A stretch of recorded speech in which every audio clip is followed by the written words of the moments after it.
Hey guys, what's going on? So today I've decided to do a video for players that still have trouble moving in against the enemy team.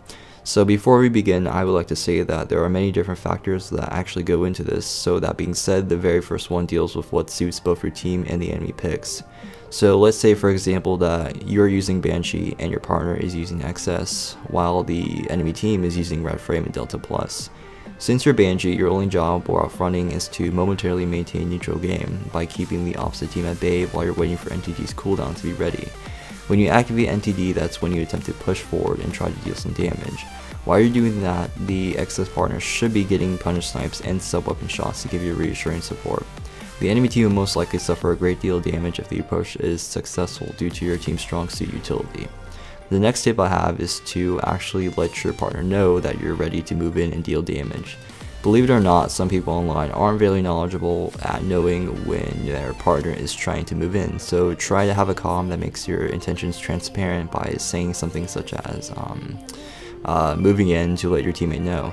Even if your partner isn't exactly an Ishmael, they will at least be aware of the future encounter and will hopefully be prepared to back you up. Another tip is to pay close attention to weaknesses on the enemy team.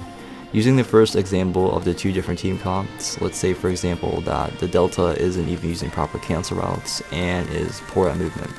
When you go in, your job is to exploit that weakness by making him the prime target. This may seem pretty dirty to do, especially if that Delta happened to be a beginner.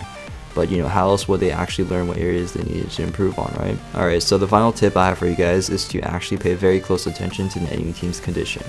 By condition, I mean if they wasted all the powerful abilities and are sitting on cooldowns. A good example of this is actually for the Banshee and XS team. Although it's a pretty good team comp that complements each other very well, there is a weakness that lies within XS's weak self-defense and Banshee's poor offensive capabilities when in Unicorn mode. You should take advantage of this by harassing the XS while the Banshee is sitting on NTD cooldown. Never ignore it in XS or you will be taking heavy damage that you might regret later on in the fight. Alright, so yeah, those were a few examples of closing in on the enemy team, guys. More tips will be discussed in the future, but thank one of my viewers for suggesting this topic. Anyways, the DLC is coming out tonight, and I will be doing some videos on them soon, so stay tuned. But yeah, if you enjoyed the video, please leave a like, share with your friends, and I will see you guys later.